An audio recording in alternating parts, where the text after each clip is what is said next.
Today, President Obama paid tribute to the legacy of one of his predecessors, saying he himself has lived out the promise of the Civil Rights Act passed by Lyndon Johnson half a century ago. Our chief White House correspondent Chuck Todd was there at the LBJ Presidential Library in Texas.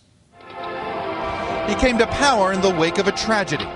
And 3 days after becoming president, Lyndon Baines Johnson made a promise about civil rights in a phone call to Martin Luther King. I think one of the great tributes that we can pay in memory of President Kennedy is to try to enact some of the great progressive policies that he sought to initiate. Well, I'm going to support them all, and you can count on that, and I'm going to do my best to get other men to do likewise, and I'll have to have y'all's help.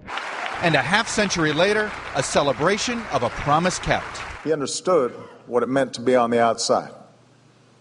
And he believed that their plight was his plight too, and that making their lives better was what the hell the presidency was for. With a presidential legacy haunted by Vietnam, LBJ's family eyed the 50th anniversary of the Civil Rights Act as an opportunity to paint a more flattering picture. Daughter Linda Bird Johnson Robb. And I think he would be proud of what we've done. And he would also say, we have further to go. And we all need to keep, the eye on the prize. The 3-day celebration at the LBJ Library brought together presidents, past and present, and a pantheon of civil rights heroes, including Congressman John Lewis, who still bears the scars of that struggle.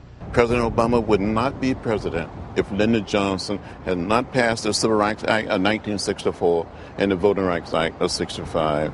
He created the climate and made it possible for a man of color to be elected president. And it's that legacy that LBJ's family and friends hope someday trumps Vietnam. Chuck Todd, NBC News, Austin, Texas.